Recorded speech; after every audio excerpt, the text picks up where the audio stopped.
السلام عليكم ورحمة الله.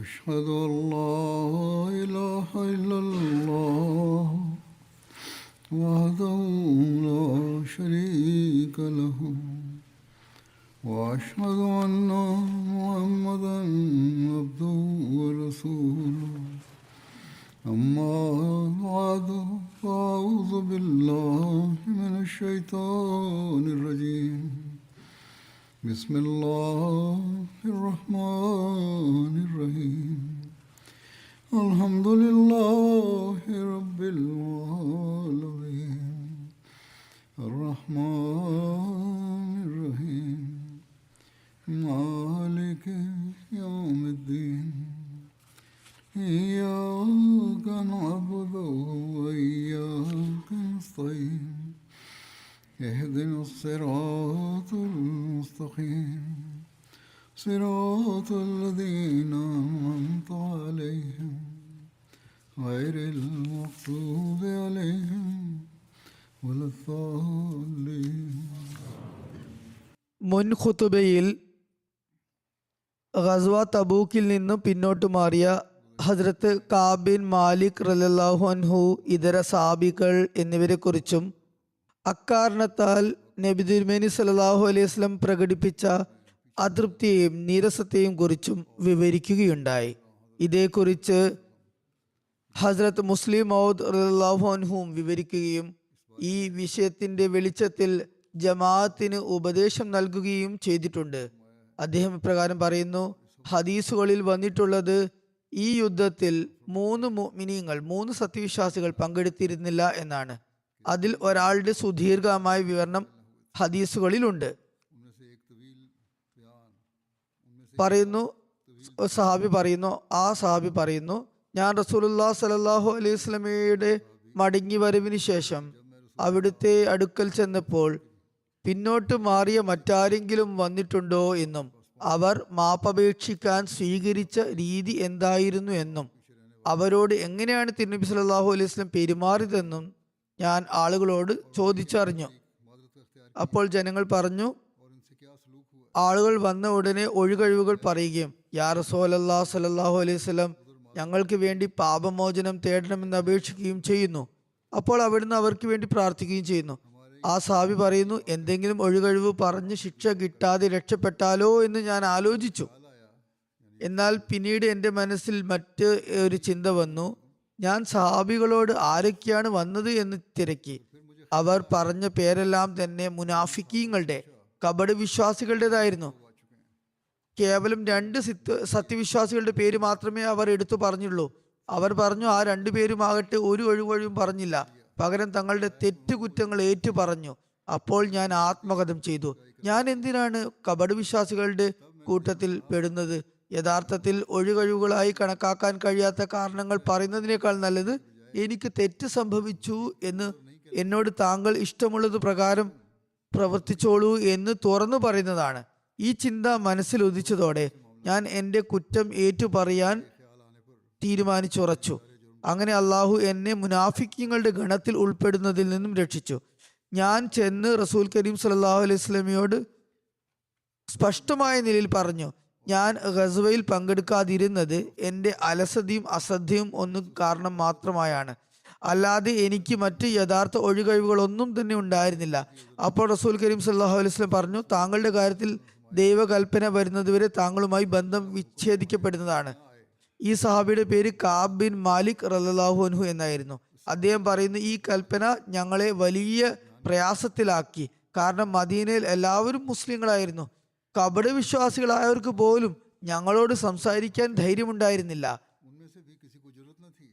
ഈ സംഭവം ഞാൻ വളരെ ചുരുക്കി ഇവിടെ വിവരിച്ചത് ഇതിന്റെ വിശദാംശങ്ങൾ കഴിഞ്ഞ ഖുത്ബയിൽ പറഞ്ഞതിനാലാണ്. ഹസ്രത്ത് മുസ്ലിം മൗദ് റളിയല്ലാഹു അൻഹു ഖുത്ബയിൽ ഈ വിഷയം വിവരിക്കുകയും അതിലൂടെ ഞാൻ പറഞ്ഞതുപോലെ ജമാഅത്തിന് ഉപദേശം നൽകുകയും ചെയ്തിരുന്നു. അദ്ദേഹം തുടർന്ന് പറയുന്നു, ഇവിടെ അതായത് കാദിയാനിൽ ഞാൻ കണ്ടിട്ടുണ്ട്. ഇത് 1936 കാര്യമാണ്. സംസാരം വിലക്കിയ ശിക്ഷയായിട്ട് ലഭിച്ച ആളുകൾ അയൽപക്കങ്ങളിലെ അഹമ്മദികളുടെ വീടുകളിലേക്ക് കടന്നു ചെല്ലുന്നു. അയൽപക്കത്തുള്ളക്കാർ ഉള്ള ആളുകളാണെങ്കിൽ ഉറങ്ങിക്കിടക്കുകയാണോ എന്നറിയില്ല. അവർക്ക് അത് അറിയുന്നതേയില്ല. ഇവിടുത്തെ ചില അഹമ്മദികൾ പാമ്പുകളെയാണ് പാലൂട്ടി വളർത്തുന്നത്. എന്നാൽ അവർ ഓർക്കുക, ഈ പാമ്പുകൾ അള്ളാഹുവിനെയോ അവന്റെ റസൂലിനെയോ ഖലീഫയോ ദംശിക്കാൻ ആ പാമ്പുകൾക്ക് കഴിയില്ല. ഇവയെ വളർത്തുന്നവർ മാത്രമേ അത് കൊത്തുകയുള്ളൂ. ഞങ്ങൾ അള്ളാഹുവിന്റെ കൃപയാൽ സുരക്ഷിതരാണ്. കാരണം ആരെയാണ് അള്ളാഹു തന്റെ സംരക്ഷണ വലയത്തിൽ എടുക്കുന്നത്, അവരെ ആർക്ക് ദംശിക്കാൻ കഴിയും? ആരെയാണ് ദംശിക്കാൻ കഴിയുന്നത് അവരെ മാത്രമേ അവ ദംശിക്കൂ. എന്നിട്ടും കണ്ണുകൊണ്ട് കണ്ടിട്ടും ഈ പാമ്പുകളുടെ നീക്കങ്ങളെ അവർ അവഗണിച്ചു കളയുന്നു.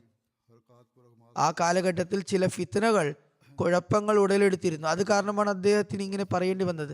തുടർന്ന് അദ്ദേഹം പറയുന്നു, മദീനയിൽ ഒരു കപട വിശ്വാസിക്ക് പോലും അവരുമായി സംസാരിക്കാൻ കഴിഞ്ഞിരുന്നില്ല.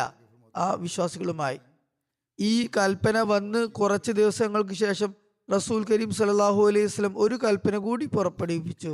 ഇവരുടെ ഭാര്യാമക്കളും ഇവരിൽ നിന്ന് വേർപിരിഞ്ഞു നിൽക്കണം. ഞങ്ങളിൽ 3 പേരിൽ ഒരാൾ പടുവൃദ്ധനായിരുന്നു. അദ്ദേഹത്തിന്റെ ഭാര്യ റസൂൽ കരീം സല്ലല്ലാഹു അലൈഹി വസല്ലമയുടെ അടുത്ത് ചെന്ന് അപേക്ഷിച്ചു, യാ റസൂലല്ലാഹ് സല്ലല്ലാഹു അലൈഹി വസല്ലം, എന്റെ ഭർത്താവ് നേരത്തെ തന്നെ മൃതപ്രായനാണ്, മരിച്ചതിന് തുല്യനാണ്. അദ്ദേഹം ഭക്ഷണം കഴിക്കുകയോ ഉറങ്ങുകയോ ചെയ്യുന്നില്ല കൃത്യമായിട്ട്. മാത്രമല്ല പ്രായം കാരണം എപ്പോഴും സഹായം ആവശ്യമുള്ള ആളാണ്. ഭാര്യാഭർത്തൃബന്ധത്തിന് അദ്ദേഹം നേരത്തെ തന്നെ പ്രാപ്തനുമായിരുന്നില്ല. അങ്ങ് അനുവദിക്കുകയാണെങ്കിൽ അദ്ദേഹത്തിന് ഭക്ഷണപാനീയങ്ങളിൽ ഞാൻ സഹായം ചെയ്തു കൊടുക്കാം. അവിടുന്ന് പറഞ്ഞു, ശരി, അത്രയും അനുവദിച്ചിരിക്കുന്നു. അപ്പോൾ ഹദരത്ത് കാബ് പറയുന്നു, ഞാനും എൻ്റെ കാര്യത്തിൽ ഇത്തരമൊരു അനുവാദം തേടിയാലോ അതിനുള്ള വഴി നോക്കിയാലോ എന്ന് ഞാൻ ചിന്തിച്ചു. എന്നാൽ ഉടൻ തന്നെ എൻ്റെ മനസ്സിൽ വന്നു, അദ്ദേഹം വൃദ്ധനാണ്, ഞാനാണെങ്കിൽ യുവാവുമാണ്, എനിക്കിത് ചെയ്യുന്നത് ഉചിതമല്ല. അതിനെ തുടർന്ന് ഞാൻ എൻ്റെ ഭാര്യയോട് പറഞ്ഞു, നീ നിന്റെ വീട്ടിലേക്ക് പോയിക്കൊള്ളുക. ഞാൻ നിന്നെ വിളിക്കുമ്പോൾ അഥവാ നീ പ്രതികരിച്ചാലോ എന്നെ ശ്രദ്ധിക്കാനോ എന്നോട് സംസാരിക്കാനോ മറ്റാരെങ്കിലും അവിടെ ഉണ്ടാകുമെന്ന് ഞാൻ വിചാരിച്ചിരുന്നില്ല. എന്നാൽ റസൂൽ കരീം സല്ലല്ലാഹു അലൈഹി വസല്ലമയുടെ സ്നേഹവും അനുകമ്പയും കാരണം എൻ്റെ വേദന കാണുമ്പോൾ അവിടുത്തേക്ക് തീർച്ചയായും ദയ തോന്നുമെന്ന് ഞാൻ കരുതി. അതുകൊണ്ട് ഞാൻ അവിടുത്തെ സദസ്സിൽ പോയി ഉച്ചത്തിൽ അസ്സലാമു അലൈക്കും പറയുമായിരുന്നു. എന്നിട്ട് അവിടെ തിരുനബിയുടെ ചുണ്ടുകൾ ചലിക്കുന്നുണ്ടോ എന്ന് ഉറ്റുനോക്കുമായിരുന്നു. എന്നാൽ അവിടുന്ന് മറുപടി ഒന്നും നൽകുമായിരുന്നില്ല. ഞാൻ ഭയത്തോടെ എഴുന്നേറ്റ് പോകുകയും അവിടുത്തെ ചുണ്ടുകൾ ചലിച്ചിട്ടുണ്ടാകണം, പക്ഷെ എനിക്കത് കാണാൻ കഴിഞ്ഞില്ല എന്ന് സ്വന്തം ആശ്വസിക്കുകയും ചെയ്യുമായിരുന്നു. അതുകൊണ്ട് ആ സമയത്ത് ഞാൻ സദസ്സിൽ നിന്ന് എഴുന്നേറ്റ് പോകും. എന്നിട്ട് തിരിച്ചു വന്ന് ഉച്ചത്തിൽ സലാം പറഞ്ഞ് വീണ്ടും ചുണ്ടുകളിലേക്ക് നോക്കും. വീണ്ടും എഴുന്നേറ്റ് വരും, വീണ്ടും പോകും. പക്ഷെ അവിടുന്ന് മറുപടി പറയാറുണ്ടായിരുന്നില്ല. പക്ഷേ അവിടുന്ന് ഇടം കണ്ടിട്ട് എൻ്റെ നേർക്ക് വല്ലപ്പോഴും ഒക്കെ നോക്കുമായിരുന്നു. അദ്ദേഹം പറയുന്നു, ഒരുപാട് ദിവസങ്ങൾ കഴിഞ്ഞപ്പോൾ ഞാൻ എൻ്റെ പിതൃ സഹോദര പുത്രന്റെ അടുത്തേക്ക് പോയി. അദ്ദേഹത്തോടൊപ്പമായിരുന്നു എൻ്റെ ഇരുത്തവും നടത്തവും തിന്നലും കുടിക്കലും ഒക്കെ. അദ്ദേഹം തൻ്റെ തോട്ടത്തിൽ ഞാൻ ജോലി ചെയ്യുകയായിരുന്നു. ഞാൻ അദ്ദേഹത്തോട് പറഞ്ഞു, സഹോദര, നീ എൻ്റെ രഹസ്യങ്ങൾ അറിയുന്നവനാണ്, ആത്മമിത്രമാണ്. നമ്മൾ എപ്പോഴും ഒരുമിച്ചുണ്ടായിരുന്നു. നമ്മൾ ഒരു കാര്യവും പരസ്പരം മറച്ചു വെച്ചിട്ടില്ല. ഞാൻ ആത്മാർത്ഥതയുള്ള ഒരു മുസ്ലിമാണെന്നും കപട വിശ്വാസത്തിന്റെ ഒരു സിര പോലും, ഒരു തരിമ്പ് പോലും എന്നിലില്ലെന്നും നിനക്കറിയാമല്ലോ. ഇന്ന് ഞാൻ പരിഭ്രമത്തോടെ നിന്നോട് ചോദിക്കാൻ വന്നതാണ്. പറയൂ, ഞാനൊരു മുനാഫിക്കാണോ? എന്നാൽ അദ്ദേഹം ഒരു മറുപടിയും നൽകിയില്ല. അദ്ദേഹം ആകാശത്തേക്ക് നോക്കി. അതിലൂടെ അദ്ദേഹം ഉദ്ദേശിച്ചത് അള്ളാഹുവിനും അവന്റെ റസൂലിനും മാത്രമേ നന്നായി അറിയൂ എന്നാണ്. അദ്ദേഹം പറയുന്നത്, എൻ്റെ രഹസ്യങ്ങൾ അറിയുന്ന സഹോദരൻ പോലും ഇങ്ങനെ മറുപടി തന്നപ്പോൾ ഭൂമി എനിക്ക് ഇടുങ്ങിയതായി, കുടുസായതായി അനുഭവപ്പെട്ടു. ഞാൻ പരിഭ്രാന്തനായി തോട്ടത്തിന്റെ മതിൽ ചാടിക്കടന്ന് പുറത്തു വന്നു. ഭ്രാന്തനെ പോലെ നഗരത്തിലേക്ക് നടന്നു നീങ്ങി. ഞാൻ നഗരത്തിനടുത്തെത്തിയപ്പോൾ ഒരാൾ എൻ്റെ അടുത്ത് വന്ന് ചോദിച്ചു, നീ ഇന്നയാളാണോ? ഞാൻ അതെ എന്ന് പറഞ്ഞു. അപ്പോൾ അയാൾ എനിക്കൊരു കത്ത് തന്നു. ഇന്ന രാജാവ് അയച്ചതാണിത്. ഇത് റോമൻ ഭരണത്തിന് കീഴിലുള്ള ഒരു അറബിയായ ക്രിസ്ത്യൻ രാജാവായിരുന്നു. ഞാൻ തുറന്നു വായിച്ചപ്പോൾ അതിൽ ഇങ്ങനെ എഴുതിയിരുന്നു, താങ്കൾ അറബികളിലെ സമുന്നത നേതാവാണ്. ഞങ്ങൾക്കറിയാം താങ്കളെ ആദരിക്കേണ്ടതിനു പകരം മുഹമ്മദ് സല്ലല്ലാഹു അലൈഹി വസല്ലം അപമാനിച്ചിരിക്കുന്നു. താങ്കൾ എൻ്റെ അടുത്ത് വരികയാണെങ്കിൽ താങ്കളുടെ പദവിക്ക് അനുസരിച്ചുള്ള പരിഗണന ഞാൻ നൽകുന്നതാണ്. കാബ് പറയുന്നു, എൻ്റെ സഹോദരൻ എനിക്ക് നൽകിയ മറുപടി കാരണം എൻ്റെ മനസ്സ് വേദനിച്ചിരിക്കുകയായിരുന്നു. അപ്പോഴും വളരെ അസ്വസ്ഥതയിലായിരുന്നു ഞാൻ. ആ കത്ത് കണ്ടപ്പോൾ ഞാൻ സ്തംഭിച്ചു പോയി. ഞാൻ ചിന്തിച്ചു, ഇത് പിശാചിന്റെ അവസാനത്തെ അടവാണ്, അവസാന മുറയാണ്. എൻ്റെ കാലുകൾ ഇടറിപ്പോകരുത്. ഞാൻ ആ ദൂതനോട് പറഞ്ഞു, എൻ്റെ പിന്നാലെ വരിക. ഒരു സ്ഥലത്ത് ഒരാൾ ചൂള കത്തിക്കുന്നുണ്ടായിരുന്നു.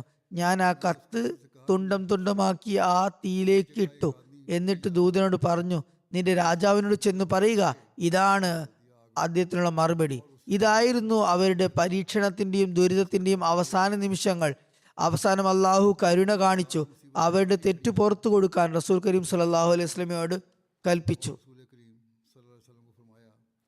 ഹസ്രത്ത് മുസ്ലിം മൗദ് റളിയല്ലാഹു മറ്റൊരിടത്ത് ഇപ്രകാരം പറയുന്നു, കാബ് ബിൻ മാലിക്കിന്റെ സംഭവം എത്ര ഗുണപാഠമുള്ളതാണ്. അദ്ദേഹം എല്ലാ ഗസ്വകളിലും നബി തിരുമേനി സല്ലല്ലാഹു അലൈഹി വസല്ലമയോടൊപ്പം ഉണ്ടായിരുന്നു. മക്ക വിജയ സമയത്തും ഒപ്പമുണ്ടായിരുന്നു. എന്നാൽ ഗസ്വ തബൂക്കിൽ മടി കാരണം പിന്നോട്ടായി. നബി കരീം സല്ലല്ലാഹു അലൈഹി വസല്ലം അദ്ദേഹത്തിന് അത്രയും കഠിനമായ ശിക്ഷ നൽകി. അദ്ദേഹത്തിന്റെ സലാമിന് പോലും മറുപടി നൽകിയിരുന്നില്ല. എല്ലാ മുസ്ലിങ്ങളെയും അദ്ദേഹത്തോട് സംസാരിക്കുന്നതിൽ നിന്നും വിലക്കി. ഭാര്യയെ പോലും വേർപിരിച്ചു. ഈ അവസ്ഥയിലിരിക്കെയാണ് ഗസ്സാൻ രാജാവിന്റെ ദൂതൻ അദ്ദേഹത്തിന് കത്ത് കൊണ്ടുവന്നത്. അതിൽ എഴുതിയിരുന്നത്, നിന്റെ നേതാവ് നിന്റെ വില അറിഞ്ഞിട്ടില്ല, നീ എൻ്റെ അടുത്തേക്ക് വരിക. അദ്ദേഹം ഇത് പിശാചിന്റെ അവസാനത്തെ അടവാണെന്ന് പറഞ്ഞ് കത്ത് ചൂളയിലിട്ടു. എന്നാൽ മുസ്ലിം പറയുന്നു, ഇന്നത്തെ ആളുകളുടെ കാര്യം നോക്കുക. അന്ന് ജമാഅത്തിന്റെ അവസ്ഥ അതായിരുന്നു. ആരെങ്കിലും ചോദ്യം ചെയ്യപ്പെടുകയോ വിചാരണ ചെയ്യപ്പെടുകയോ വിശദീകരണം ആവശ്യപ്പെടുകയോ ചെയ്താൽ പറയും, ഞങ്ങളുടെ സേവനങ്ങളൊന്നും പരിഗണിച്ചില്ല, ഞങ്ങളെ വിലമതിച്ചില്ല.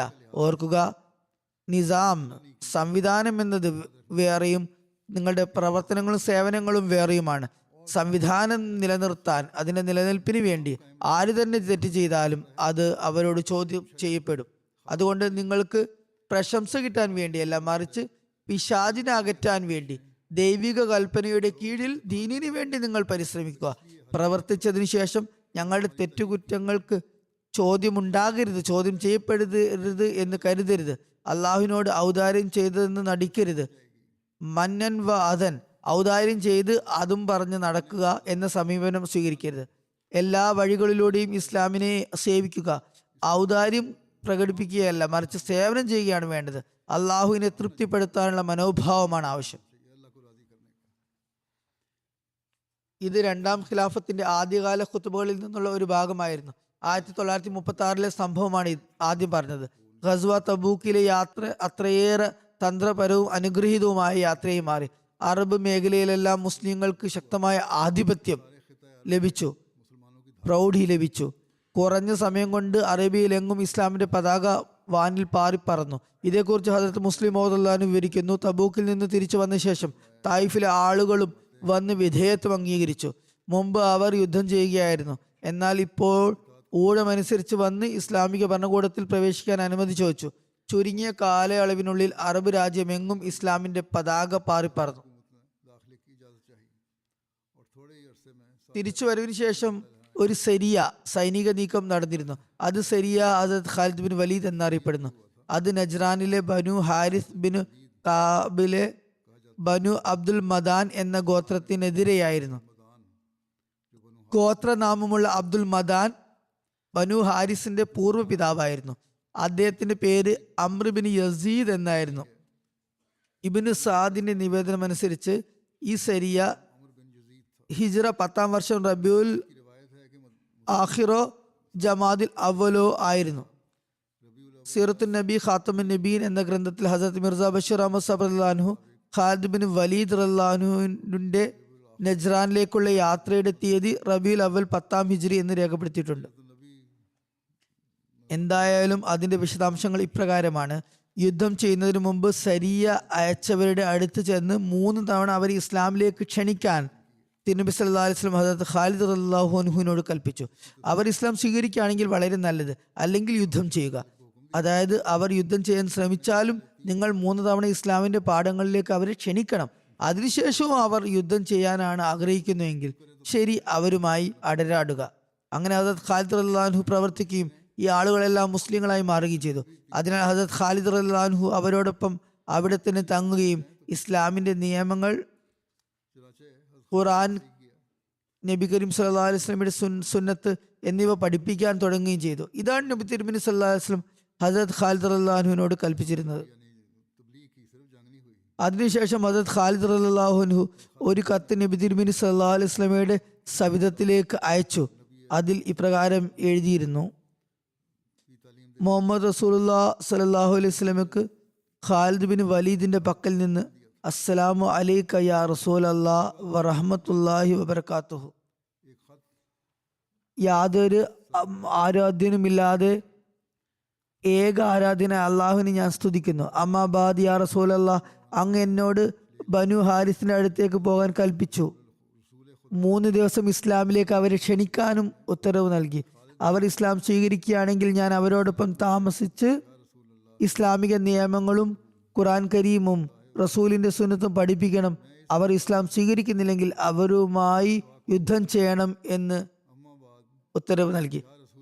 ചില കാര്യങ്ങൾ വിശദാംശങ്ങളിൽ പറയുന്നില്ല, അല്ലെങ്കിൽ മറ്റു ചില സ്ഥലങ്ങളിൽ നിന്ന് നമുക്കത് മനസ്സിലാക്കി എടുക്കേണ്ടി വരും. എന്നാൽ ബലപ്രയോഗത്തിലൂടെ ഇസ്ലാം സ്വീകരിക്കാൻ പ്രേരിപ്പിക്കുക എന്നതല്ല ഇസ്ലാമിന്റെ അടിസ്ഥാന അധ്യാപനം. ഇതിന്റെ ഉദ്ദേശം ഇതാണ്: അവർ ഒരു കരാറിലും ഏർപ്പെടുന്നില്ലെങ്കിലോ അതല്ലെങ്കിൽ യുദ്ധം ചെയ്യുകയാണെങ്കിലോ അപ്പോൾ അവരുമായി യുദ്ധം ചെയ്യാൻ നിങ്ങൾക്ക് അനുവാദമുണ്ട്. തുടർന്ന് അദ്ദേഹം പറഞ്ഞു, ഞാൻ അവരുടെ അടുക്കൽ വന്നു. അവിടുത്തെ നിർദ്ദേശപ്രകാരം 3 ദിവസം അവരെ ഇസ്ലാമിലേക്ക് ക്ഷണിച്ചു. എന്റെ കുതിരപ്പടയാളികളെ അവരുടെ അടുത്തേക്ക് അയച്ചു. ഓ ബനു ഹാരിസെ, ഇസ്ലാം സ്വീകരിക്കുക, അങ്ങനെയാൽ നിങ്ങൾ രക്ഷപ്പെടുന്നതാണ്. അപ്പോൾ ആളുകൾ ഇസ്ലാം സ്വീകരിക്കുകയും യുദ്ധത്തിൽ നിന്ന് പിന്മാറുകയും ചെയ്തു. അവർ തബ്ലീഗ് ചെയ്തു, അങ്ങനെ ഇസ്ലാം സ്വീകരിച്ചു. ഈ വാചകത്തിൽ നിന്ന് ഇത് വളരെ വ്യക്തമാണ്. അവർ യുദ്ധത്തിൽ മുൻകൈ എടുത്തില്ല, അതിനാൽ അവർ യുദ്ധത്തിൽ നിന്ന് പിന്മാറി. ഇവർ യുദ്ധം ചെയ്യാനല്ല പോയത്, മറിച്ച് തബ്ലീഗ് ചെയ്യാനാണ് പോയത്. അത് അവർ നല്ലവണ്ണം ചെയ്തു. ഇപ്പോൾ ഞാൻ അവരോടൊപ്പം താമസിക്കുകയും ദീനിന്റെ കൽപ്പനകളും വിലക്കുകളും നിയമങ്ങളും അവർക്ക് പഠിപ്പിക്കുകയും ചെയ്യുന്നു. ഇനി അങ്ങയുടെ ഭാഗത്ത് നിന്ന് എന്ത് കൽപ്പനയാണ് വരുന്നത് അതനുസരിച്ച് ഞാൻ പ്രവർത്തിക്കും. വസ്സലാമു അലൈക യാ റസൂലല്ലാഹി വറഹ്മത്തുള്ളാഹി വബറകാതുഹു. ഇതായിരുന്നു ഖാലിദിന്റെ കത്ത്.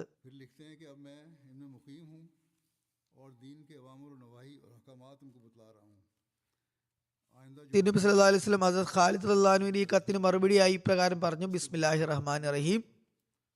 മുഹമ്മദ് റസൂലുള്ളാഹി സ്വല്ലല്ലാഹു അലൈഹി വസല്ലമയുടെ പക്കൽ നിന്ന് ഖാലിദ് ബിൻ വലീദിന്, അസ്സലാമു അലൈക്കും. യാതൊരു ആരാധ്യനുമില്ലാത്ത അള്ളാഹുവിനെ ഞാൻ സ്തുതിക്കുന്നു. അമ്മാബാദ്, താങ്കളുടെ കത്ത് ദൂതൻ മുഖേന എന്റെ അടുക്കലെത്തി. ബനു ഹാരിസ് ഇസ്ലാം സ്വീകരിച്ചുവെന്നും യുദ്ധത്തിനു മുമ്പ് തന്നെ ലാ ഇലാഹ ഇല്ലല്ലാഹ് മുഹമ്മദ് റസൂലുള്ളാഹി എന്നതിന് സാക്ഷ്യം വഹിച്ചുവെന്നും മനസ്സിലായി. ഇത് അള്ളാഹുവിന്റെ നിർദ്ദേശമാണ്. അത് അവൻ അവർക്ക് പ്രദാനം ചെയ്തു. അതിനാൽ താങ്കൾ അവർക്ക് അള്ളാഹുവിന്റെ പ്രതിഫലത്തെക്കുറിച്ച് സന്തോഷ വാർത്ത അറിയിക്കുക, അള്ളാഹുവിന്റെ ശിക്ഷയെക്കുറിച്ച് ഭയപ്പെടുത്തുകയും ചെയ്യുക. അവരുടെ കൂട്ടത്തിൽ നിന്ന് കുറച്ചു പേരെയും കൂട്ടി എന്റെ അടുക്കൽ വരിക. വസ്സലാമു അലൈക്കും വറഹ്മത്തുള്ളാഹി വബറകാതുഹു. ഹദരത്ത് ഖാലിദ് റളിയല്ലാഹു അൻഹു ഈ കൽപ്പന കണ്ട ശേഷം ബനു ഹാരിസിലെ ചില വ്യക്തികളോടൊപ്പം റസൂലുള്ളാഹി സ്വല്ലല്ലാഹു അലൈഹി വസല്ലമയുടെ സവിധത്തിൽ ഹാജരായി. അദ്ദേഹം കൂടെ കൊണ്ടുപോയ ആളുകളുടെ പേരുകൾ ഇവയാണ്: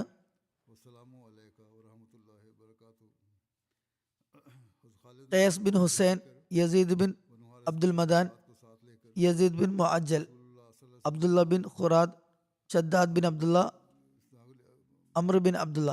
ഈ ആളുകൾ റസൂലുള്ളാഹി സ്വല്ലല്ലാഹു അലൈഹി വസല്ലമയുടെ സമക്ഷത്തിൽ ഹാജരായപ്പോൾ അവിടുന്ന് അവരെ നോക്കിക്കൊണ്ട് ചോദിച്ചു: ഇവരാരാണ്? ഇവരെ കണ്ടാൽ ഇന്ത്യക്കാരെ പോലെ തോന്നുന്നു. അവർ ബോധിപ്പിച്ചു: യാ റസൂലല്ലാഹി സ്വല്ലല്ലാഹു അലൈഹി വസല്ലം, ഇവർ ബനു ഹാരിസിലെ ആളുകളാണ്. ആ ആളുകൾ റസൂലുള്ളാഹി സ്വല്ലല്ലാഹു അലൈഹി വസല്ലമയെ സലാം ചൊല്ലിക്കൊണ്ട് അങ്ങ് അള്ളാഹുവിന്റെ ദൂതനാണെന്നും അള്ളാഹു അല്ലാതെ ആരാധനക്കർഹൻ മറ്റാരുമില്ലെന്നും ഞങ്ങൾ സാക്ഷ്യം വഹിക്കുന്നു എന്നും ഏറ്റു പറഞ്ഞു. റസൂലുള്ളാഹി സ്വല്ലല്ലാഹു അലൈഹി വസല്ലം അപ്പോൾ പറഞ്ഞു: അള്ളാഹു അല്ലാതെ ആരാധനക്കർഹനായി മറ്റാരുമില്ലെന്നും നിശ്ചയമായും ഞാൻ അവന്റെ ദൂതനാണെന്നും ഞാനും സാക്ഷ്യം വഹിക്കുന്നു. പിന്നീട് റസൂലുള്ളാഹി സ്വല്ലല്ലാഹു അലൈഹി വസല്ലം പറഞ്ഞു: നിങ്ങൾ നിങ്ങളുടെ ശത്രുവുമായി യുദ്ധം ചെയ്യുമ്പോൾ അവനെ വിരട്ടി ഓടിക്കുന്നവരാണ്. അങ്ങനെയല്ലേ? ആളുകൾ മൗനം പാലിച്ചു. അവരിൽ ആരും മുന്നോട്ട് വന്നില്ല, അതായത് സംസാരിച്ചില്ല. റസൂലുള്ളാഹി സ്വല്ലല്ലാഹു അലൈഹി വസല്ലം ഇത് 2ാം തവണയും ആവർത്തിച്ചു. അപ്പോഴും അവർ മൗനം ദീക്ഷിച്ചു. ആരും തന്നെ മുന്നോട്ട് വന്നില്ല, ആരും മറുപടി നൽകിയില്ല. റസൂലുള്ളാഹി സ്വല്ലല്ലാഹു അലൈഹി വസല്ലം ഇത് 3ാമത്തെ തവണയും ആവർത്തിച്ചു. ആരും മുന്നോട്ട് വന്നില്ല. അങ്ങനെ തിരുമേനി സല്ലല്ലാഹു അലൈഹി വസല്ലം 4ാം തവണയും അത് തന്നെ ആവർത്തിച്ചു. നിങ്ങൾ ശത്രുവുമായി യുദ്ധം ചെയ്യുമ്പോൾ ശത്രുവിനെ ഓടിച്ചു കളയുന്നു, അതായത് നിങ്ങൾ സ്വയം വലിയ ശക്തിയുള്ളവരാണെന്ന് കരുതുന്നവരായിരുന്നു. അപ്പോൾ യസീദ് ബിൻ അബ്ദുൽ മദാൻ റളിയല്ലാഹു അൻഹു ബോധിപ്പിച്ചു: യാ റസൂലല്ലാഹി സ്വല്ലല്ലാഹു അലൈഹി വസല്ലം, അതെ, ഞങ്ങൾ അപ്രകാരമുള്ള ആളുകളാണ്. ഞങ്ങൾ ആരുമായി യുദ്ധം ചെയ്താലും അവരെ ഓടിച്ചു കളയും.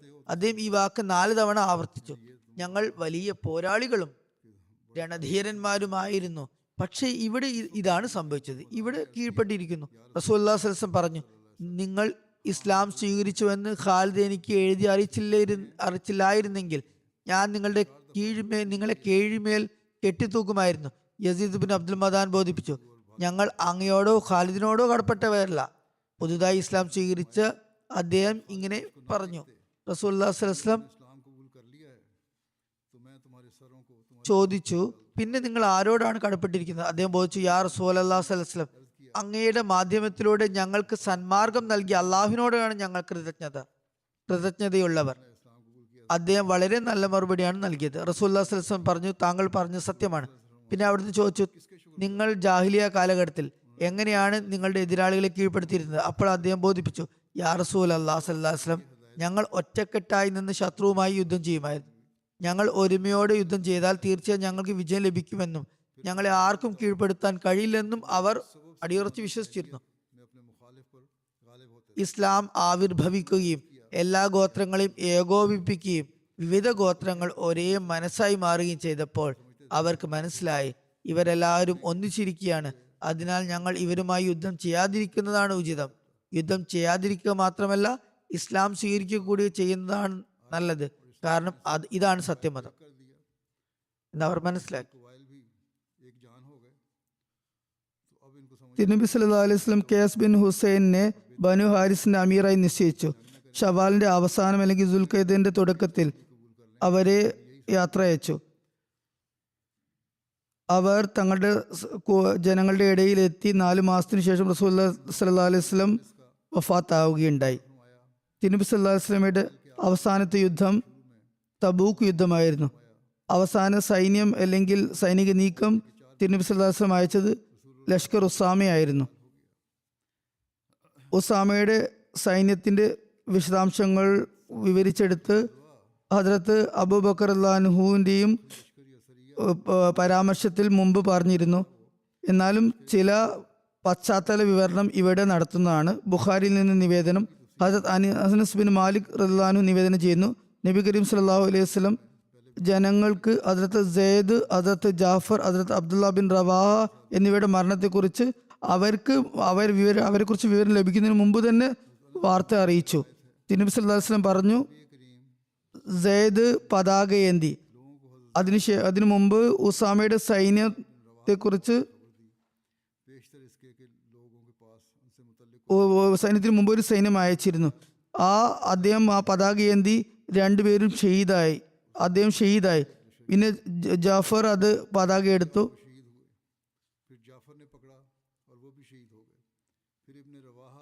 അദ്ദേഹം ഷഹീദായി.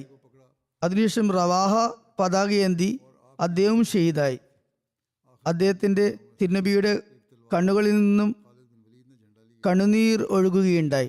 അവസാനം അള്ളാഹുവിന്റെ വാളുകളിൽ ഒരു വാളായ ഖാലിദ് ബിൻ വലീദ് പതാകയേന്തി. അങ്ങനെ അള്ളാഹു അദ്ദേഹത്തിന് ശത്രുക്കൾക്ക് മേൽ വിജയം നൽകി. ഹജ്ജത്തുൽ വിദായിൽ നിന്നുള്ള തിരിച്ചുവരവിൽ തിരുനബി സല്ലല്ലാഹു അലൈഹി വസല്ലം മദീന മുനവറയിലേക്ക് തിരിച്ചെത്തിയപ്പോൾ ആ ഭാഗത്ത് തെക്ക് ഭാഗത്ത് നിന്നും മദീന നിവാസികൾക്ക് ശത്രുക്കളുടെ ഒരു അപായവും ഉണ്ടായിരുന്നില്ല. എന്നാൽ വടക്ക് ഭാഗത്തു നിന്നും റോമക്കാരുടെ ഭാഗത്തു നിന്നും ഇപ്പോഴും അപകടം ബാക്കിയുണ്ടായിരുന്നു. കാരണം ആ ക്രിസ്ത്യാനികൾക്ക് തങ്ങളുടെ ശക്തിയിലും അധികാരത്തിലും അപ്പോഴും വളരെ അഹങ്കാരമായിരുന്നു.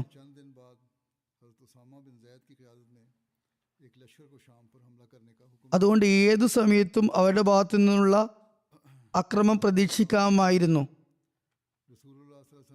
മോത്ത യുദ്ധത്തിന്റെ ശ്രോതാക്കളുടെ പ്രതിക്രിയയും ബാക്കിയുണ്ടായിരുന്നു. കാരണം ആ യുദ്ധത്തിൽ ഹദ്രത്ത് ഖാലിദ് ബിൻ വലീദിന്റെ യുദ്ധ നൈപുണ്യം കാരണത്താൽ മുസ്ലിങ്ങളുടെ സൈന്യം മദീനയിലേക്ക് തിരിച്ചെത്തുന്നതിൽ വിജയിക്കുകയുണ്ടായി. ഹജ്ജിൽ നിന്നും മടങ്ങിയതിനു ശേഷം തിരുനബി സല്ലല്ലാഹു അലൈഹി വസല്ലം മദീനയിലേക്ക് പ്രത്യേകം നടത്തിയ കുറച്ച് ദിവസങ്ങൾക്കുള്ളിൽ തന്നെ ഹദരത്ത് ഉസാമ ബിൻ സെയ്ദിന്റെ സൈന്യാധിപത്യത്തിൽ ഒരു സൈന്യത്തെ സിറിയയിലേക്ക് ആക്രമണത്തിനായി അയക്കാൻ വേണ്ടി കൽപ്പിച്ചു. ഉസാമയുടെ സൈന്യത്തിന്റെ സജ്ജീകരണങ്ങൾ റസൂൽ കരീം സല്ലല്ലാഹു അലൈഹി വസല്ലമയുടെ വഫാത്തിന് 2 ദിവസം മുമ്പ് ശനിയാഴ്ച ദിവസമാണ് പൂർത്തീകരിക്കപ്പെട്ടത്. അതിന്റെ തുടക്കം തിരുനബി സല്ലല്ലാഹു അലൈഹി വസല്ലമയുടെ രോഗത്തിന് മുമ്പായിരുന്നു. തിരുനബി സല്ലല്ലാഹു അലൈഹി വസല്ലം സഫർ മാസത്തിന്റെ അവസാനം റോമക്കാരുമായുള്ള യുദ്ധത്തിന് വേണ്ടിയുള്ള തയ്യാറെടുപ്പിന് വേണ്ടി കൽപ്പന നൽകി. അത് ഉസാമയെ വിളിപ്പിച്ചു. പറഞ്ഞു, താങ്കളുടെ പിതാവ് ഷഹീദായ ആ സ്ഥലത്തിലേക്ക് താങ്കൾ പുറപ്പെടുക.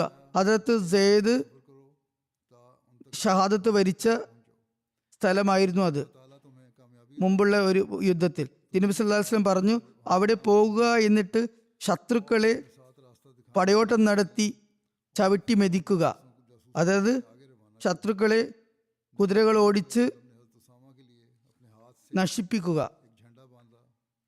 ഞാൻ താങ്കളെ ഈ സൈന്യത്തിന്റെ അമീറായി നിശ്ചയിച്ചിരിക്കുന്നു. ഒരു നിവേദനത്തിൽ വന്നിരിക്കുന്നു, തിരുനബി സല്ലല്ലാഹു അലൈഹി വസല്ലം പറയുകയുണ്ടായി, ബൽക്ക, ദാറൂം എന്നിവരെ കുതിരകൾ ഓടിച്ച് നശിപ്പിക്കുക. ബൽക്ക സിറിയയിലുള്ള ഒരു സ്ഥലമാണ്. ദമിഷ്കിലും വാദിൽ ഖുറയ്ക്കും ഇടയിൽ സ്ഥിതി ചെയ്യുന്ന ഒരു പ്രദേശമാണ്.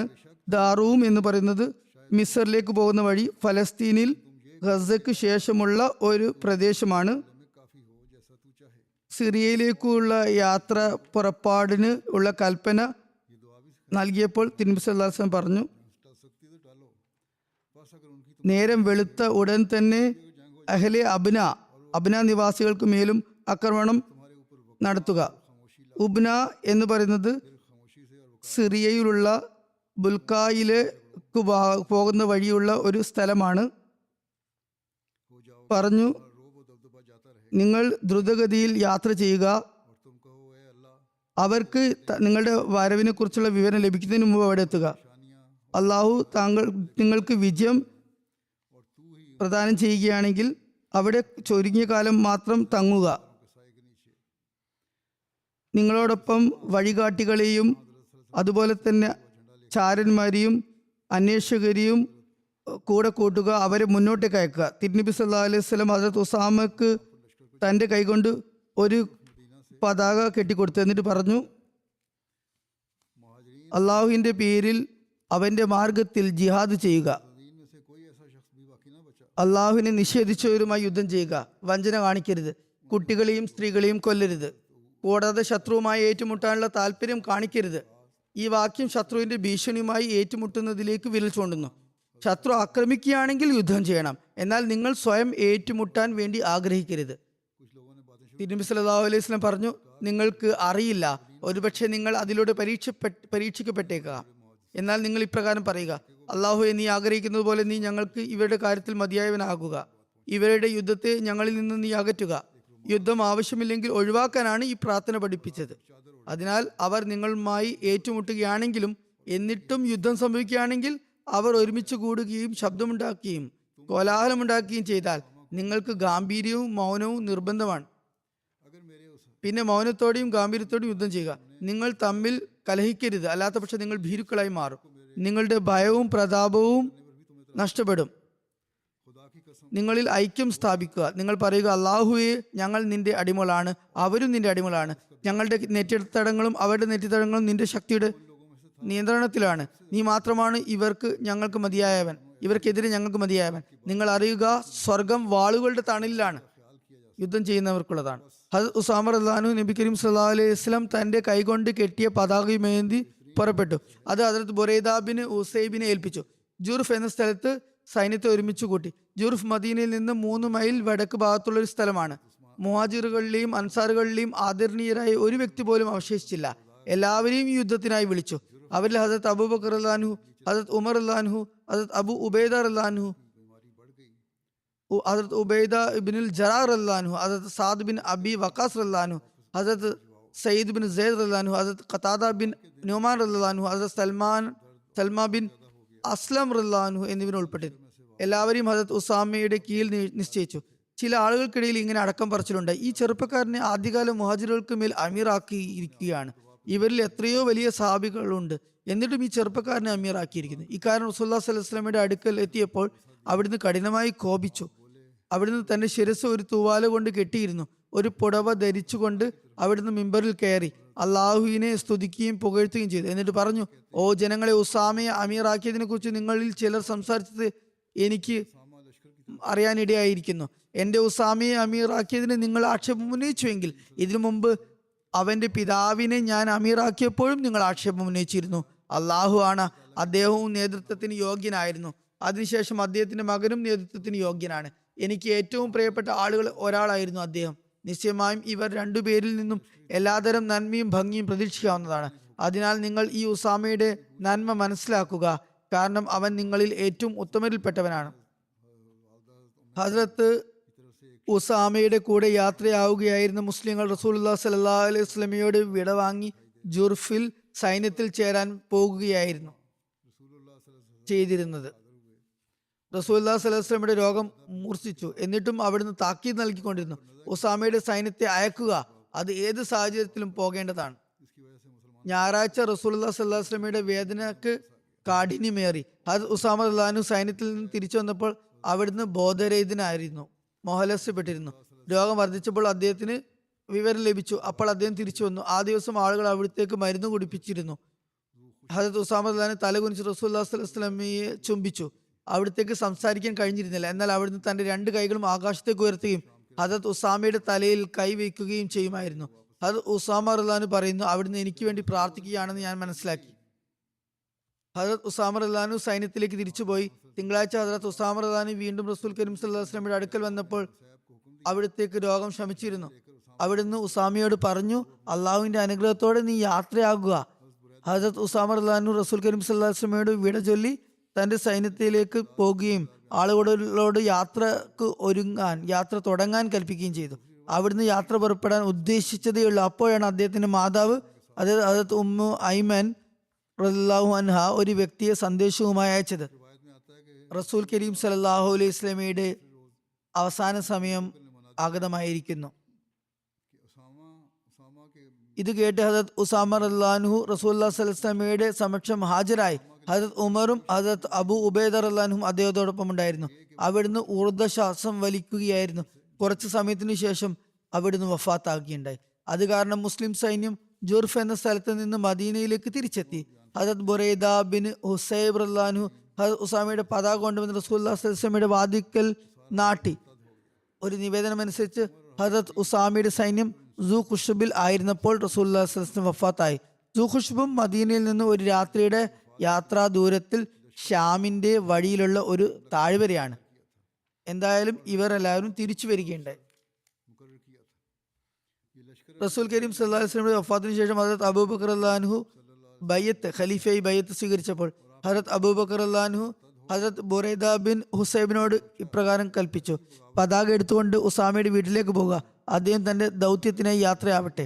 ഹസ്രത്ത് ബുറൈദ റളിയല്ലാഹു അൻഹു പതാക സൈന്യത്തിന്റെ ആദ്യ സ്ഥലത്തേക്ക് തന്നെ തിരികെ കൊണ്ടുപോയി. ഈ സൈന്യത്തിന്റെ അംഗബലം 3000 ആയിരുന്നു എന്ന് പറയപ്പെടുന്നു. അതിൽ 1000 അശ്വഭടന്മാരുണ്ടായിരുന്നു. മറ്റൊരു നിവേദനം അനുസരിച്ച് ഹസ്രത്ത് ഉസാമ ബിൻ സെയ്ദിനെ 700 ആളുകളോടൊപ്പം ഷാമിലേക്ക് അയച്ചു. ഒരു നിവേദനത്തിൽ വരുന്നു, റസൂലുള്ളാഹി സ്വല്ലല്ലാഹു അലൈഹി വസല്ലമയുടെ വഫാത്തിന്റെ 2ാം ദിവസമാണ് ഹസ്രത്ത് അബൂബക്കർ റളിയല്ലാഹു അൻഹു വിളംബരം ചെയ്തത്, ഉസാമയുടെ ദൗത്യം പൂർണ്ണതയിലെത്തും. ഉസാമയുടെ സൈന്യത്തിൽ നിന്ന് ഒരൊറ്റ വ്യക്തി മദീനയിൽ അവശേഷിക്കരുത്, പകരം അവർ എല്ലാവരും ജുർഫിലെ സൈന്യത്തിൽ പോയി ചേരണം. ഹസ്രത്ത് മുസ്ലിം മൗദ് റളിയല്ലാഹു അൻഹു വിവരിക്കുന്നു, റസൂൽ കരീം സല്ലല്ലാഹു അലൈഹി വസല്ലം വഫാത്തായപ്പോൾ മുഴുവൻ അറബ് രാജ്യവും മതപരിത്യാഗികളായി മുർത്തദായി. ഹസ്രത്ത് ഉമറിനെയും ഹസ്രത്ത് അലി റളിയല്ലാഹു അൻഹുവിനെയും പോലെയുള്ള ധീരരായ മനുഷ്യർ പോലും ഈ പരീക്ഷണ ഘട്ടത്തിൽ വിറച്ചുപോയി. റസൂൽ കരീം സല്ലല്ലാഹു അലൈഹി വസല്ലം തന്റെ വഫാത്തിനടുത്ത് റോമൻ പ്രദേശത്തേക്ക് ആക്രമണം നടത്താൻ ഒരു സൈന്യത്തെ സജ്ജീകരിച്ചിരുന്നു. അതിന്റെ അധിപനായി ഹസ്രത്ത് ഉസാമയെ നിയമിച്ചിരുന്നു. ഈ സൈന്യം യാത്രയാകുമ്പോഴേക്കും റസൂൽ കരീം സല്ലല്ലാഹു അലൈഹി വസല്ലം വഫാത്താകുകയുണ്ടായി. അവിടുന്ന് വഫാത്തായ ശേഷം അറബ് മുർത്തദായപ്പോൾ സഹാബികൾ ചിന്തിച്ചു, ഇങ്ങനെയുള്ള ഒരു കലാപഘട്ടത്തിൽ ഉസാമയുടെ സൈന്യത്തെ ഇപ്പോൾ റോമിന്റെ പ്രദേശത്തേക്ക് ആക്രമണത്തിന് അയച്ചാൽ മദീനയിൽ വൃദ്ധരായ പുരുഷന്മാരും കുട്ടികളും സ്ത്രീകളും മാത്രം അവശേഷിക്കും. മദീനയുടെ സംരക്ഷണത്തിന് ഒരു സംവിധാനവും ഉണ്ടാകില്ല. അതുകൊണ്ട് പ്രധാനപ്പെട്ട സഹാബികളുടെ ഒരു പ്രതിനിധി സംഘം ഹസ്രത്ത് അബൂബക്കർ റളിയല്ലാഹു അൻഹുവിന്റെ അടുക്കൽ ചെല്ലുകയും ഈ കലാപം കെട്ടടങ്ങുന്നത് വരെ സൈന്യത്തെ തടഞ്ഞു നിർത്താൻ അപേക്ഷിക്കുകയും ചെയ്യണം എന്ന നിർദ്ദേശം അവർ മുന്നോട്ട് വെക്കുകയും ചെയ്തു. അങ്ങനെ ഹസ്രത്ത് ഉമർ റളിയല്ലാഹു അൻഹുവും മറ്റ് ഉന്നത സഹാബികളും അവിടുത്തെ അടുക്കൽ ഹാജരായി കലാപം അവസാനിക്കുന്നവരെ സൈന്യത്തെ തടഞ്ഞു വെക്കാൻ അപേക്ഷിച്ചു. ഹദരത്ത് അബൂബക്കർ റളിയല്ലാഹു ഇത് കേട്ടപ്പോൾ വളരെയധികം കോപാവേശത്തോടെ ആ പ്രതിനിധി സംഘത്തിന് മറുപടി നൽകി. റസൂൽ കരീം സല്ലല്ലാഹു അലൈഹി വസല്ലമയുടെ വഫാത്തിന് ശേഷം അബൂ കുഹാഫയുടെ മകൻ, അതായത് ഞാൻ ചെയ്യാൻ ആഗ്രഹിക്കുന്ന ആദ്യത്തെ കാര്യം റസൂൽ കരീം സല്ലല്ലാഹു അലൈഹി വസല്ലം അയക്കാൻ കൽപ്പിച്ച സൈന്യത്തെ തടയുക എന്നതാണ്. അള്ളാഹു ആണ് ശത്രു സൈന്യം മദീനയിലേക്ക് കടന്നു കയറുകയും നായ്ക്കൾ മുസ്ലിം സ്ത്രീകളുടെ മൃതദേഹങ്ങൾ വലിച്ചിഴച്ച് നടക്കുകയും ചെയ്താൽ പോലും റസൂൽ കരീം സല്ലല്ലാഹു അലൈഹി വസല്ലം അയക്കാൻ തീരുമാനിച്ച സൈന്യത്തെ ഞാൻ ഒരിക്കലും തടയുകയില്ല. ഈ സ്ഥൈര്യവും ധൈര്യവും ഹദരത്ത് അബൂബക്കറിൽ ഉണ്ടായതിന് കാരണം അള്ളാഹു ഇപ്രകാരം പറഞ്ഞിരുന്നു: മുഹമ്മദ് റസൂലുള്ളാഹി വല്ലദീന മഅഹു അശിദ്ദാഉ അലൽ കുഫാർ. മുഹമ്മദ് അള്ളാഹുവിന്റെ ദൂതനാണ്, അദ്ദേഹത്തിന്റെ കൂടെയുള്ളവർ കാഫിറുകളോട് കഠിനമായി പെരുമാറുന്നവരാണ്. വൈദ്യുതിയുമായി ഒരു സാധാരണ കമ്പി ചേരുമ്പോൾ അതിൽ വലിയ ശക്തി ഉണ്ടാകുന്നത് പോലെ മുഹമ്മദ് റസൂലുള്ളാഹി സ്വല്ലല്ലാഹു അലൈഹി വസല്ലമയുള്ള ബന്ധത്തിന്റെ ഫലമായി അദ്ദേഹത്തിൽ വിശ്വസിക്കുന്നവരും അശിദ്ദാഉ അലൽ കുഫാർ, കാഫിറുകളോട് കഠിനമായി പെരുമാറുന്നവരായി മാറുന്നു. ഹദരത്ത് അഖ്ദസ് മസീഹ് മൗഊദ് അലൈഹി ഇസ്ലാം ജയ്ഷെ ഉസാമയുടെ സൈന്യത്തിന്റെ പടനീക്കത്തെക്കുറിച്ച് തന്റെ മനോഹരമായ കൃതിയായ സിറുൽ ഖിലാഫിൽ വിവരിക്കുന്നു. ഇബ്നു അസീർ തന്റെ ചരിത്രകഥയിൽ എഴുതിയിരിക്കുന്നു: റസൂലുള്ളാഹി സ്വല്ലല്ലാഹു അലൈഹി വസല്ലമയുടെ വഫാത്ത് സംഭവിക്കുകയും അവിടുത്തെ മരണവാർത്ത മക്കയിലും അവിടുത്തെ ഗവർണർ അത്താബ് ബിൻ അസീദിന്റെ അടുക്കലും എത്തിയപ്പോൾ അത്താബ് ഒളിച്ചു. മക്ക പ്രകമ്പനം കൊണ്ടു അവിടുത്തെ നിവാസികൾ മുർത്തദാകുമെന്ന പ്രതീതി ഉളവായി. അദ്ദേഹം തുടർന്ന് എഴുതുന്നു: അറബികൾ മുർത്തദ്ദായി. ഓരോ ഗോത്രത്തിലും സാധാരണക്കാരും വിശിഷ്ട ജനങ്ങളും എല്ലാം മുർത്തദ്ദായി. കപടവിശ്വാസം എല്ലാവരിലും പ്രകടമായി. ജൂതന്മാരും ക്രിസ്ത്യാനികളും തലപൊക്കി തുടങ്ങി. അതായത് മുസ്ലിങ്ങൾ ദുർബലരായി, ഇനി ഞങ്ങൾക്ക് ആക്രമിക്കാമല്ലോ എന്ന് അവർ വിലയിരുത്തി. മുസ്ലിങ്ങളുടെ അവസ്ഥ തങ്ങളുടെ പ്രവാചക സല്ലല്ലാഹു അലൈഹി വസല്ലമിന്റെ വിയോഗ കാരണം തങ്ങൾ ന്യൂനപക്ഷവും ശത്രുക്കൾ ഭൂരിപക്ഷമായിരുന്നതിനാലും മഴയുള്ള രാത്രിയിൽ നനഞ്ഞു കുളിച്ച ആടുകളെ പോലെയായി, അതായത് നിസ്സഹായ അവസ്ഥയായി. അപ്പോൾ ആളുകൾ ഹദരത്ത് അബൂബക്കർ റളിയല്ലാഹു പറഞ്ഞു: ഈ ആളുകൾ ഉസാമയുടെ സൈന്യത്തെ മാത്രമാണ് മുസ്ലിങ്ങളുടെ സൈന്യമായി കാണുന്നത്. അങ്ങ് കാണുന്നത് പോലെ അറബികൾ അങ്ങയോട് കലാപം ചെയ്തിരിക്കുന്നു. അതിനാൽ മുസ്ലിങ്ങളുടെ ഈ സംഘത്തെ അങ്ങ് വേർതിരിക്കുന്നത് ഉചിതമല്ല. അപ്പോൾ ഹദരത്ത് അബൂബക്കർ റളിയല്ലാഹു പറഞ്ഞു: ആരുടെ കയ്യിലാണ് എൻ്റെ ജീവൻ ഇരിക്കുന്നത്, ആ അള്ളാഹുവിനെ കൊണ്ട് സത്യം, വന്യമൃഗങ്ങൾ എന്നെ തട്ടിക്കൊണ്ടുപോയാലും എനിക്ക് അങ്ങനെ അവസ്ഥ വന്നാലും ഞാൻ റസൂലുള്ളാഹി സ്വല്ലല്ലാഹു അലൈഹി വസല്ലമയുടെ കൽപ്പന അനുസരിച്ച് ഉസാമയുടെ സൈന്യത്തെ തീർച്ചയായും അയക്കുന്നതാണ്. റസൂലുള്ളാഹി സ്വല്ലല്ലാഹു അലൈഹി വസല്ലം എടുത്ത തീരുമാനത്തെ റദ്ദ് ചെയ്യാൻ എനിക്കാവില്ല. ചുരുക്കത്തിൽ അവിടുന്ന് തിരുനബി സല്ലല്ലാഹു അലൈഹി വസല്ലമയുടെ കൽപ്പനയെ അതിന്റെ യഥാർത്ഥ നിലയിൽ നിലനിർത്തുകയും നടപ്പിലാക്കുകയും ചെയ്തു. ഉസാമയുടെ സൈന്യത്തിൽ ഉൾപ്പെട്ടിരുന്ന സഹാബികളോട് തിരികെ സൈന്യത്തിൽ ചേരാൻ നിർദ്ദേശിച്ചു. ഹദരത്ത് അബൂബക്കർ റളിയല്ലാഹു പറഞ്ഞു: ഉസാമയുടെ സൈന്യത്തിൽ മുമ്പ് ചേർന്നവരും അതിൽ ചേരാൻ റസൂലുള്ളാഹി സ്വല്ലല്ലാഹു അലൈഹി വസല്ലം നിർദ്ദേശിച്ചവരുമായ ഒരു വ്യക്തിയും പിന്മാറരുത്. പിന്നോട്ട് പോകാൻ ഞാൻ ഒരാളെയും അനുവദിക്കുകയില്ല. അത് ഇനി കാൽനടയായി പോകേണ്ടി വന്നാലും ശരി, തീർച്ചയായും അവർ പോകുന്നതാണ്. അങ്ങനെ ഒരൊറ്റ വ്യക്തി പോലും പിന്നിലായില്ല. എല്ലാവരും യാത്രയായി. എന്തായാലും ഹദരത്ത് അബൂബക്കർ റളിയല്ലാഹു ഈ സൈന്യത്തെ അയച്ചതിനെ കുറിച്ച് ഇപ്രകാരം വന്നിരിക്കുന്നു: ഹദരത്ത് അബൂബക്കർ റളിയല്ലാഹുവിന്റെ കൽപ്പന അനുസരിച്ച് ജയ്ഷെ ഉസാമ ജുർഫ് എന്ന സ്ഥലത്ത് ഒരുമിച്ച് കൂടിയപ്പോൾ ഹദരത്ത് അബൂബക്കർ റളിയല്ലാഹു സ്വയം അവിടെ സന്നിഹിതനാകുകയും സൈന്യത്തെ പരിശോധിക്കുകയും ക്രമീകരിക്കുകയും ചെയ്തു. ഈ വിഷയത്തിൽ ഇതും പറയപ്പെടുന്നു: ഹദരത്ത് അബൂബക്കർ റളിയല്ലാഹു ഹദരത്ത് ഉസാമയോട് പറഞ്ഞു: താങ്കൾ ഉചിതമാണെന്ന് കരുതുന്നുവെങ്കിൽ ഹദരത്ത് ഉമറിനെ എന്റെ കാര്യങ്ങളിൽ സഹായിയായി ഇവിടെ വിട്ടു നൽകാവുന്നതാണ്. കാരണം ഹദരത്ത് ഉമറും സൈന്യത്തിൽ ഉൾപ്പെട്ടിരുന്നു. അതിന് ഹദരത്ത് ഉസാമ റളിയല്ലാഹു അനുമതി നൽകി. ആ സംഭവത്തിന് ശേഷം ഹദരത്ത് ഉമർ റളിയല്ലാഹു ഖലീഫയായി തിരഞ്ഞെടുക്കപ്പെട്ടതിനു ശേഷം ഹദരത്ത് ഉസാമയെ കാണുമ്പോഴൊക്കെ അദ്ദേഹം വിളിച്ചിരുന്നത് അസ്സലാമു അലൈക അയ്യുഹൽ അമീർ, ഓ അമീറെ താങ്കൾക്ക് സമാധാനം എന്നാണ്. അതിന് മറുപടിയായി ഉസാമ റളിയല്ലാഹു ഗഫറല്ലാഹു ലക്കും, അള്ളാഹു താങ്കൾക്ക് പുറത്തു തരട്ടെ എന്നും പറയുമായിരുന്നു. ഹദരത്ത് അബൂബക്കർ റളിയല്ലാഹു ഉപദേശമായ ഹദരത്ത് ഉസാമയോട് ഇതും പറഞ്ഞു: റസൂലുള്ളാഹി സ്വല്ലല്ലാഹു അലൈഹി വസല്ലം താങ്കളോട് ചെയ്യാൻ കൽപ്പിച്ചതെല്ലാം ചെയ്യുക. റസൂലുള്ളാഹി സ്വല്ലല്ലാഹു അലൈഹി വസല്ലമയുടെ കൽപ്പനകൾ നടപ്പിലാക്കുന്നതിൽ ഒരു വീഴ്ചയും വരുത്തരുത്, ഒരു ഉപേക്ഷയും കാണിക്കരുത്. യുദ്ധത്തിന്റെ വിശദാംശങ്ങൾ മുമ്പ് വിവരിച്ചതിനാൽ അത് ഞാനിവിടെ ഒഴിവാക്കുകയാണ്. ഈ സൈന്യം നബി കരീം സല്ലല്ലാഹു അലൈഹി വസല്ലം പ്രവചിച്ചതുപോലെ വിജയശ്രീലാളിതരായി തിരിച്ചു വരികയുണ്ടായി. ശത്രുക്കൾ വധിക്കപ്പെടുകയോ ബന്ദിയാക്കപ്പെടുകയോ ചെയ്തു. ഈ യുദ്ധത്തിൽ ഒരു മുസ്ലിമിനും ജീവാഭയം സംഭവിച്ചില്ല. നിവേദനമനുസരിച്ച് ഈ സൈന്യം 40 മുതൽ 70 ദിവസം വരെ പുറത്ത് താമസിച്ചതിനു ശേഷം മദീനയിൽ തിരിച്ചെത്തി. നബി കരീം സല്ലല്ലാഹു അലൈഹി വസല്ലമയോട് ഹദരത്ത് അബൂബക്കർ റളിയല്ലാഹു അൻഹുവിനുണ്ടായിരുന്ന സ്നേഹം എത്രമാത്രം മഹത്തായിരുന്നു എന്ന് നോക്കുക. ഉസാമയുടെ പതാകക്ക് നബി കരീം സല്ലല്ലാഹു അലൈഹി വസല്ലം സ്വന്തം കൈകൊണ്ട് കെട്ടിട്ടിരുന്നു. ഹദരത്ത് അബൂബക്കർ റളിയല്ലാഹു അൻഹു പറഞ്ഞു, നബി കരീം സല്ലല്ലാഹു അലൈഹി വസല്ലം തന്റെ കൈകൊണ്ട് കെട്ടിയ പതാകയുടെ കെട്ട് അബൂ ഖുഹാഫയുടെ മകൻ എങ്ങനെ അഴിച്ചു മാറ്റും? അതിനാൽ ലഷ്കർ ഉസാമയുടെ തിരിച്ചുവരവിന്റെ സമയത്തും ആ പതാകയുടെ കെട്ട് അഴിക്കുകയുണ്ടായില്ല. അത് ഹദരത്ത് ഉസാമ റളിയല്ലാഹു അൻഹു വഫാത്ത് ആകുവോളം അദ്ദേഹത്തിന്റെ വീട്ടിൽ അങ്ങനെ തന്നെ ഉണ്ടായിരുന്നു. അല്ലാഹുമ്മ സ്വല്ലി അലാ മുഹമ്മദിൻ വ ആലി മുഹമ്മദ്. ഇതോടെ ഈ ഗസ്വകളുടെ വിവരണം അവസാനിക്കുന്നു. ഇൻഷാ അല്ലാ ഇനി സീറത്തിന്റെ നബിചരിത്രത്തിന്റെ മറ്റു ചില വിവരങ്ങൾ വശങ്ങൾ നോക്കുന്നതാണ്. ഇൻഷാ അല്ലാ അത് നോക്കാം. ഈ സമയത്ത് ഞാൻ 2 മർഹൂമിങ്ങളെ അനുസ്മരിക്കാൻ ആഗ്രഹിക്കുന്നു. ഇൻഷാ അല്ലാ നമസ്കാരാനന്തരം അവരുടെ ജനാസയും ഞാൻ നമസ്കരിപ്പിക്കുന്നതാണ്. അസീസുർ റഹ്മാൻ ഖാലിദ് സാബ് മർഹൂം ജമാഅത്തിന്റെ മൊറബി ആയിരുന്നു. ഇദ്ദേഹം കഴിഞ്ഞ ദിവസം 79-ാമത്തെ വയസ്സിൽ അമേരിക്ക വഫാത്തായി. ഇന്നാ ലില്ലാഹി വ ഇന്നാ ഇലൈഹി റാജിഊൻ. മർഹൂമിന്റെ മാതാമഹൻ ഹദരത്ത് മിയാ റംഗലി സാഹിബ് റളിയല്ലാഹു അൻഹു ഹദരത്ത് മസീഹ് മൗഊദ് അലൈഹി ഇസ്ലാമിന്റെ സ്വഹാബി വര്യനായിരുന്നു. അസീസ് റഹ്മാൻ ഖാലിദ് സാബ് ജാമ്യയിൽ പ്രവേശിച്ച അഡ്മിഷൻ നേടിയ സംഭവം ഇപ്രകാരമാണ്. അദ്ദേഹം പറയുന്നത്, ഞാൻ 7ാം ക്ലാസ്സിൽ പഠിക്കുമ്പോൾ ഒരു ദിവസം താലീമുൽ ഇസ്ലാം ഹൈസ്കൂളിലെ അസംബ്ലിയിൽ ഹദരത്ത് മൗലാന ഖാസി മുഹമ്മദ് നസീർ സാബ് റളിയല്ലാഹു അൻഹു വരികയും ജീവിതം സമർപ്പിക്കേണ്ടതിന്റെ, അതായത് വഖഫ് ആകേണ്ട ആവശ്യകതയെക്കുറിച്ചും പ്രാധാന്യത്തെക്കുറിച്ചും പ്രഭാഷണം നടത്തുകയും ചെയ്തു. ഈ പ്രഭാഷണം പല വിദ്യാർത്ഥികളിലും വലിയ സ്വാധീനമുളവാക്കി. പ്രഭാഷണം അവസാനിച്ചപ്പോൾ മർഹൂമിൽ ജീവിതം സമർപ്പിക്കാനുള്ള ആവേശം ഉണർന്നു. അദ്ദേഹം നേരെ ജാമ്യയിൽ പോയി അവിടെ ഒരു ചെറിയ അഭിമുഖത്തിന് ശേഷം 1960-ൽ അദ്ദേഹത്തിന് ജാമ്യയിൽ പ്രവേശനം ലഭിച്ചു.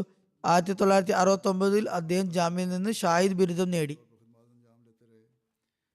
ജാമ്യ പൂർത്തിയാകുന്നതിന് 9 വർഷം എടുത്തു. അദ്ദേഹത്തിന് ഒരു ട്രെയിൻ അപകടം സംഭവിച്ചതുകൊണ്ടായിരുന്നു അതിൽ അദ്ദേഹത്തിന് ഗുരുതരമായി പരിക്കേൽക്കുകയും 2 വർഷം നഷ്ടപ്പെടുകയും ചെയ്തു. എങ്കിലും അദ്ദേഹം ധൈര്യം കൈവിടിഞ്ഞില്ല. അദ്ദേഹത്തിന്റെ ജീവിതം രക്ഷപ്പെടുകയും ചെയ്തു. ഖലീഫത്തുൽ മസീഹ് സാലിസ് റഹ്മത്തുള്ളാഹിന്റെ പ്രാർത്ഥനകൾ കാരണമാണ് തന്റെ ജീവിതം രക്ഷപ്പെട്ടതെന്ന് അദ്ദേഹം എപ്പോഴും പറയുമായിരുന്നു.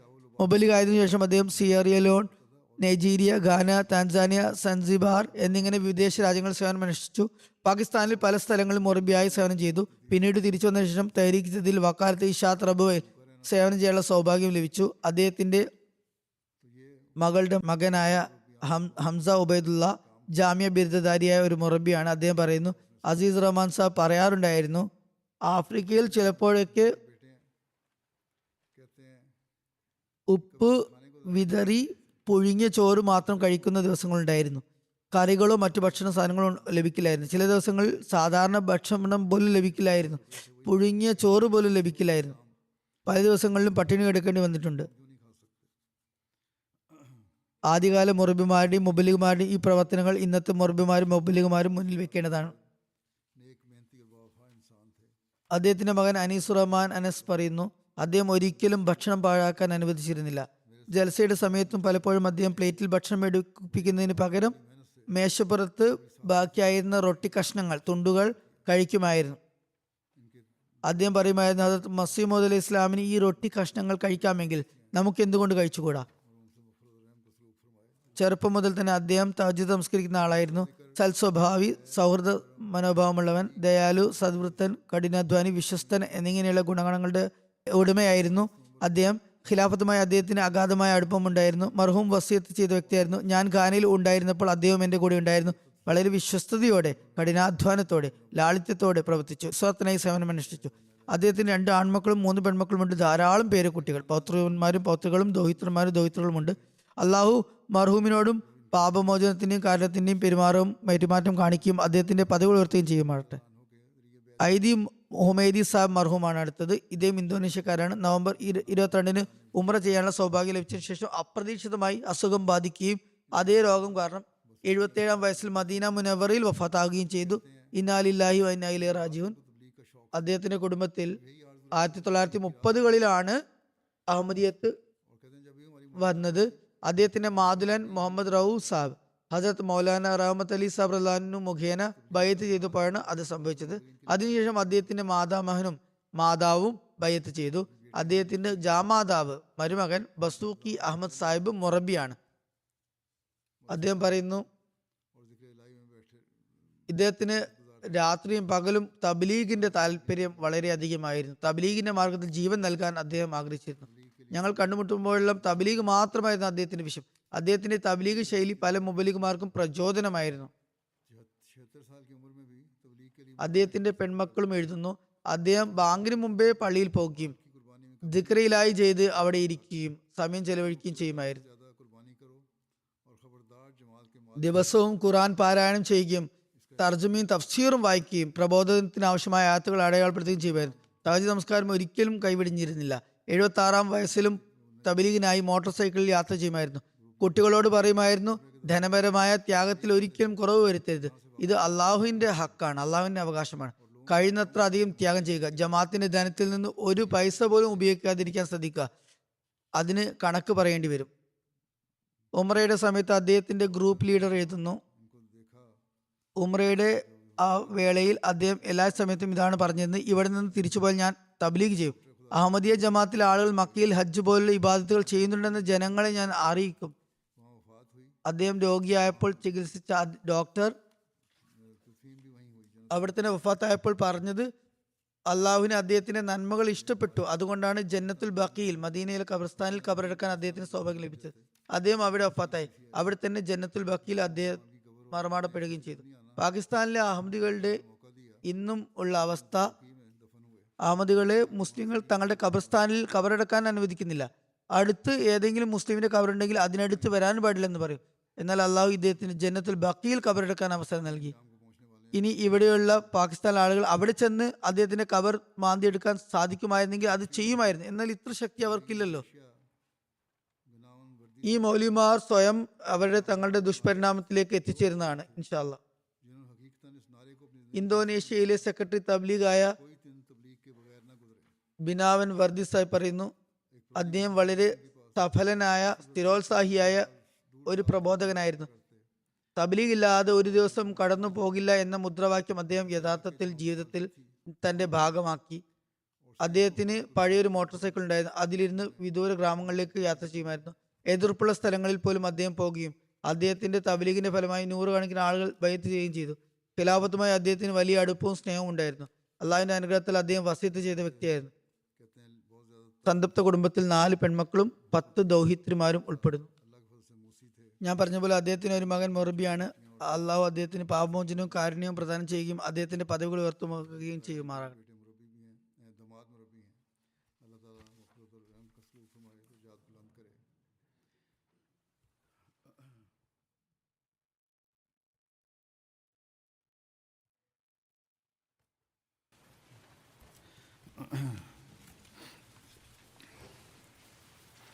الحمد لله نحمده ونستعينه ونستغفره ونؤمن به ونتوكل عليه ونعوذ بالله من شرور أنفسنا ومن سيئات أعمالنا من يهده الله فلا مضل له ومن يضلل فلا هادي له ونشهد أن لا إله إلا الله ونشهد أن محمدا عبده ورسوله عباد الله رحمكم الله إن الله يأمر بالعدل والإحسان وإيتاء ذي القربى وينهى عن الفحشاء والمنكر والبغي يعظكم لعلكم تذكرون اذكروا الله يذكركم وادعوه يستجب لكم ولذكر الله أكبر.